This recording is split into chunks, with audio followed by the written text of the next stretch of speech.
I'm Chelsea Zaccato. And I'm Natalie Heacock.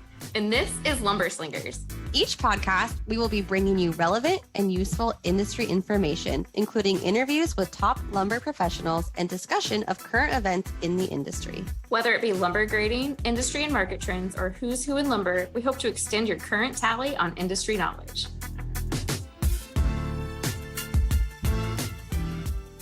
Hey guys. Guten Morgen. Good morning. We did it. Made it. Another week. Woo! What a week. People should celebrate weeks more often.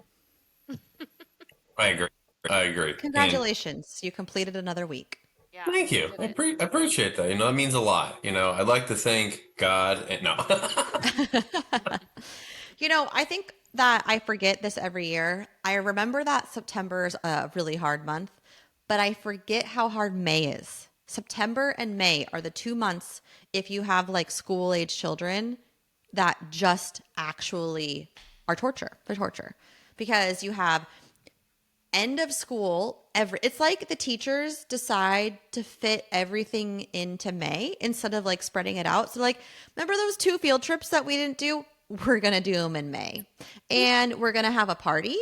End of school party, and we're going to have, Spirit Week. We're going to do a Spirit Week. Oh, and then by the way, all the sports that your kids are playing are going to end in May, and they're all going to have end of season parties. So we're going to do those, and it's insanity. It's literally, I don't know how anyone can keep up. I'm skipping things at this point. I don't go. The best part is everything. that your kids' schedule completely changes when they had a set schedule of normalcy, and then all of a sudden, like, randomly in the middle of the month, they're like, hey, JK, it's all messed up now. There's no, structure whatsoever. But you're like, this is going to be very fun. Yeah. Oh, and then by the way, did you sign your kids up for camp? Do you have camp this summer? What are your kids doing for camp? It's like camp. I don't know. They're doing nothing this summer. They're going to play in the dirt like kids do.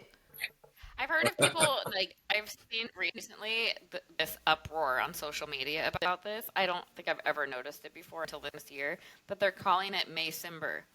Because they're saying May is just as bad as December in terms of like that feeling of like you're talking about, Natalie, with the sports ending and it's almost like you're ending a year, but you're ending the school year. And so. Right. And then it's like senioritis kind of, where it's like they have all these big projects, but you don't feel like finishing them because summer's so close. Yeah. And it's exhausting. So feel the electricity in the air that summer is almost here. Almost here. Kind of funny because when you're a kid, you really look forward to summer, and then as a parent, you're like, "All right, here we go, bud. Buckle up." What are we gonna do all summer?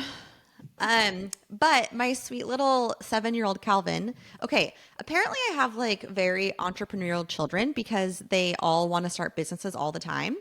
I think they just like money, but that's fine.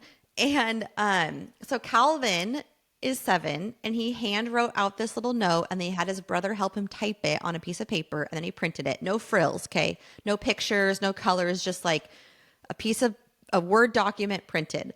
And he is going to clean out garbage cans.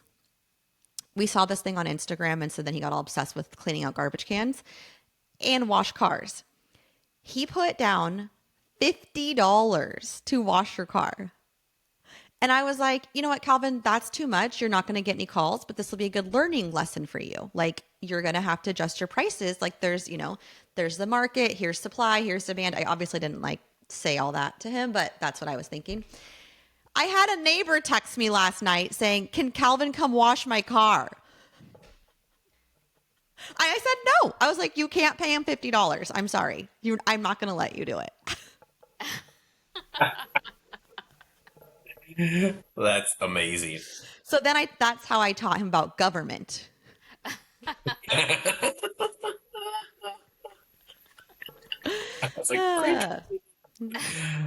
that's amazing. That's amazing. Government. Yeah. Or dictatorship, not. Yeah, dictatorship. Actually, if I was government, I would let him charge the $50, and then I would keep 30 and give him the 20. Exactly. 100%. Exactly. Anyways, so that's what's happening around here. It's just chaos. Just, 3 kids starting businesses on the side. Well, hey, at least they're going to start earning their keep. That's all I got to say. It's about time. Exactly. Well, they like want all this stuff all the time. And I'm just like, no, you gotta pay me. Pay me if you want it. Yeah. Those are good You life value money, lessons. young. Yep. Yeah. Did I ever tell you guys about the time that I took Calvin to put his money in the bank and then he freaked out because they didn't give it back to him? I think he remember might have been like a little bit too young for that. You're And like, so then well, they didn't give me anything. he only put $20 in the bank. So then after like I kind of got him calmed down, I was like, I'll just give you, here's $20. And then I was going to just transfer his money.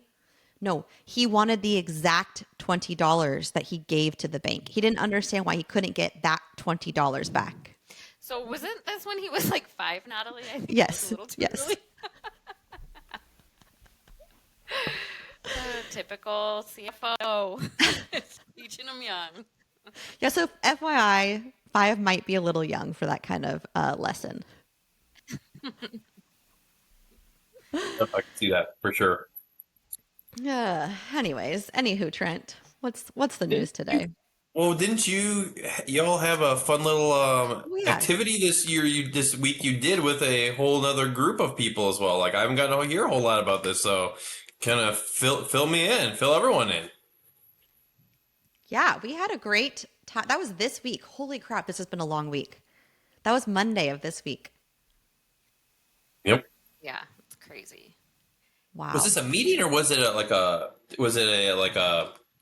kind of like an activity based type thing, or what exactly was it to begin with? I wasn't It's like like I'm not, I summit, want to I hear would what's call all it, about. like an annual Okay. summit. It's Oregon Women in Lumber, and this is the second annual summit that they've had. They do some like throughout the year meetings, a little bit less formally, but this is like the one thing where you take out, an entire day, and basically they set up these sessions that are just incredible. You're with 100 other women, and you're learning. They work on things that in the workplace come up, such as confidence and putting yourself out there and Imposter syndrome. imposter syndrome. I mean, there's all the things that we all know exist, especially for women. It kind of just focuses on that, and you meet people with, like stories like yours that you can maybe be inspired by. But they had this year it was. I wouldn't say MC. I guess it was like hosted by a speaker. Her name is Marley Williams, and so she really did some workshops around some of these issues. And then they had some other. Natalie and I weren't able to attend the entire day, so I don't want to speak for the event the parts that I was not at. But from what I've heard from people that I've talked to, they were just they got so much out of the day. We sent several people from our company, and they were like, "This was amazing." So, I guess her keynote was called The Confidence Cure by Marley Williams. And then they did a panel. You heard from other people who are inside the industry. And I know that, who was all on that panel? Do you know who that was, Natalie? I don't know all their names. There's like 4 people, I think, on the panel. Yeah, I heard that was a really good panel, so I was kind of sad that we missed that one. But then they did the afternoon programming Lumberslingers got to be part of, which we were so honored.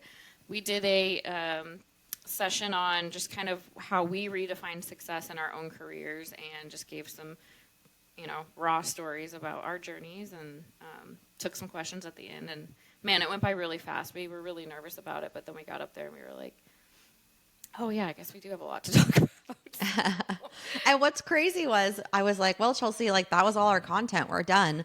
And then on the way home, we were like, oh wait, we actually have a lot more stories that we could for sure discuss and hopefully like make an impact with.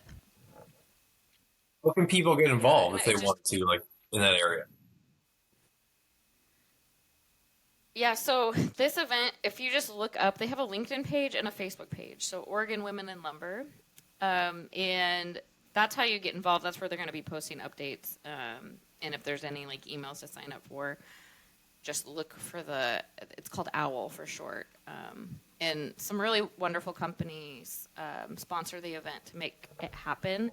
Hampton is a really big supporter of the event. They They are huge sponsors, and their people within their company are very involved in that. Warehousers very involved. But what's really cool, I think Natalie pointed this out, was that you get all different types of experience that come into this room, and it's like a small enough setting where you can break out into tables of like, 8 and still get that one-on-one interaction with people. But you're hearing from people who work in forestry, or they work maybe in logistics, or maybe they work in sales, or maybe they're a C-suite executive. So it kind of like puts you into a room with everybody, and nobody cares about their titles necessarily in there. It's more about your journey in supporting other women in the lumber industry, seeing representation in all these different facets of your career, and like coming away with, okay, I can do that too, because like look what this person has done. Like, there are other women in the industry. When 10 years ago, that was really hard to find and see, and so it's just cool that it's becoming more and more visible. And this is one event that really highlights that, which is awesome. Yeah, and I love that it's literally like Elizabeth Hampton did the opening. So you have someone like Elizabeth Hampton there, and you have someone who's working retail, and everyone's going through the same challenges.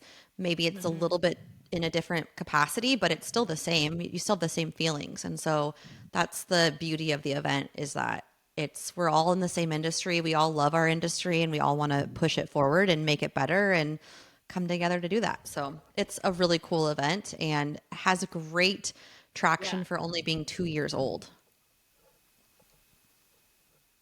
What's the year you said that for the main one? Yeah. Okay. I don't think they've announced the date for next year, but they were at the World Forestry Center this year, which was really cool. Yeah, tied it all together. It really did. Yeah, it was very well done. Good job to those who sit on the board. I know we know a couple. Terry sits on the board. Julie Woodward from OFRI.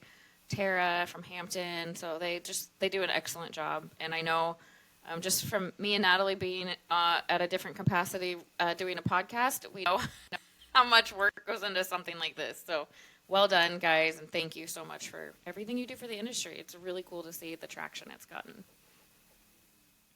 That's awesome. Hopefully continues to grow, more and more, get more people involved from different areas. That sounds like a pretty cool way to network if you're newer into the industry as well, to kind of, help, kind of get your footing in there and be able to, meet people in different areas. And like you said, in different parts of the supply chain as well, which is pretty cool. Yeah, definitely. Yeah. Well, so without further ado, maybe we get into some other lumber news. Yeah, with a very hard pivot. Actually, not really. We were just talking about how, people there from all aspects there. Natural transition. It's been an interesting week in retail, I would say. I mean, I think one of the bigger stories that's kind of tied together that is the common denominator is Ace Hardware. So first, I wanted to kind of point out real quickly the results for the year, because I think that kind of is interesting to frame on the retail side, which is that they recorded first quarter revenues of $2.2 billion, which is an increase of 4.2%, and they had a first quarter net income of $30.3 million. So, I mean, it was a decrease on the net income side of $16.6 million from the first quarter of 2024, but overall, good numbers there. Can't complain about that. And it was interesting because that had already, the stage for those results had already been set because of another interesting little tidbit from the retail side, which is not pseudo lumber related, but it will have impact on all these big retail, especially co-op ones, which is Weber and their distribution. I don't know if you guys heard about that big story this week, where Weber grills, they had always been lumber gossip. Yeah, it was that it came as a large surprise. I mean, I think that even me being an outsider in that context was very surprised, because I always thought that I get both sides, but I always thought that, it was usually, you wanted to be in more of the larger distributors as possible, and then to hear them, being like, well, we're going to pull back on some of these other people. We're going to just focus on, these, the independents that with Ace and then Emery. Like, it was just an interesting news thing that came out, especially with the timing of everything, going on. It's just, I know there's been a pretty big reaction from other places. Like we got a kind of response from Do It Best today and other independent retailers. And so it's just been a very interesting dynamic to see like some large companies, all, in that space having a, like a distribution. I don't know if you'd say issue or however you want to frame it, but it's just been a very interesting thing to see unfold over the past week. Wow. This So this is interesting. This is That yeah, press release is gossip. kind of juicy, huh? Yeah. Like many of you, I'm shocked and extremely disappointed with the announcement last week by Weber, and they would be eliminating all distribution in the independent channel with the exception of Ace and Emery Jensen, all while maintaining support of big box stores and other online marketplaces. Does this sound like a win for independents? I don't think so. And then you just keep on reading, and this guy's very passionate about Weber. So it's and I mean, I think it's like relevant to it's relevant to our side as well, because I think that, when you have a company like that, people have brand loyalty, and brand loyalty can change, where you're going for, different products as well.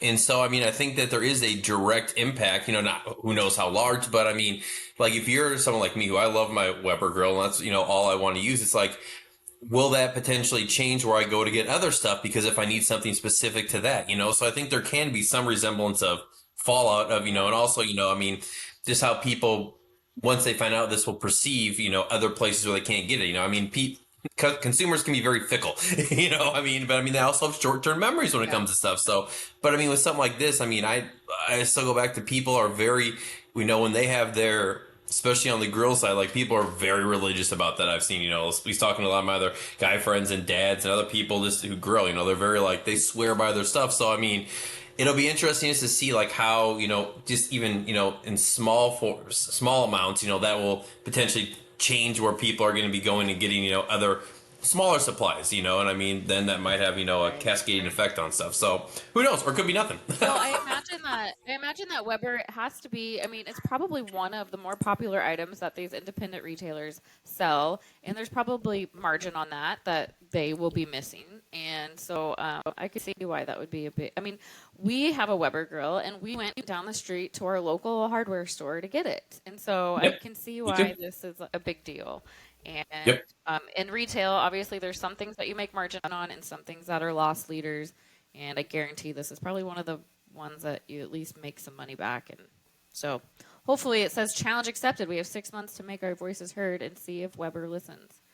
We're not sitting still. Our company is going to engage closely with our wholesale partner to evaluate new offerings in the grilling category. You tell them. You tell them, Taylor, president and CEO of Taylor's Do It Best Center and Pleasant Hardware chairman of the board Do It Best. You tell them. Tell them. Yep. It's, as they say, to be continued. TBD. So just real quick, high level, before we get to kind of the normal highlights, one thing I did just want to point out is Hancock Lumber. They had announced that they have reached basically an agreement to acquire Johnson Lumber in Salisbury, Massachusetts. This is expected to close at the end of May on May 31st. So at that point in time, Hancock Lumber, I mean, it's going to start operations under the name Hancock Lumber as of June 2nd. So congratulations to them. I mean, we can, stay updated on that just to make sure, everything, goes as planned. But, I mean, Hancock's been kind of making some expansions over the past few years. So, congratulations to everyone involved. And, assuming it closes on the 31st as expected. I was just poking around their website, and it's pretty interesting. Like, first of all, they have this really cool, they have a Hancock high five form where you can give a team member a high five on their website, which is really cool. And then their chairman and CEO, I believe, Kevin Hancock, is an award-winning author, speaker, and he has a book out. Crazy. Who knew? Wow. His first book, Not for Sale, Finding Center in the Land of Crazy Horse, won 3 national book awards. And he has another, he has 3 books out. Oh, wow. Crazy. Just in his spare time, he's just running a few sawmills and running companies, writing books, raising everything. Yeah, normal, Meanwhile, I'm sitting there like, impressive. I got to pull weeds this weekend. I'm apparently not very good at time management. Yeah, that's pretty cool. They have like a very active blog. I mean, Yes. I'm impressed. I'm very impressed. So, anyways, No, I love following up on their blog. Honestly, it's really cool because they post pretty frequently and they have a lot of cool little tidbits on there yeah. as well. So then just to kind of tie everything up, Madison's weekend ending May 9th, the lumber prices that they reported was $470, down 5%, or $26 from the previous week, where it was $496, down 8%, or $43 in the past month. I do believe I saw there was a little bit of an increase this week, so it'll be interesting to see what it comes out at the end of the week. And then mortgage applications, not huge change. They increased by 1.1% over the past week, according to the Mortgage Bankers Association. And when it comes to the mortgage rates, 30-year fixed rate is at 6.81%, so not a whole lot of movement there either. And for what it's worth, I know I've been talking about my neighborhood real quick. Both of the houses on my street have sold now. And so it wasn't that long. It was longer than before, but it wasn't as long as I was thinking it could potentially be. So, I mean, I think you're seeing a little bit of it, kind of like we spoke about before, right? That middle ground where it's not like they're on for like 24 hours and they're gone, but they're still selling pretty quick, honestly, especially at the prices they're at. So, it'll be interesting to see how this plays out throughout the rest of the summer. Yeah. Is it summer yet? Market's If it's moving. not, when it starts. Yep. So, Awesome. that's what I got. Thanks, Trent, for a wonderful episode today and all your news. No, thank you for everything. Thank you for the update on your event earlier. That was really cool to hear. I'm looking forward to hearing more about that in the future. So I think that's pretty awesome. See you guys next week. Awesome. Bye. Bye-bye.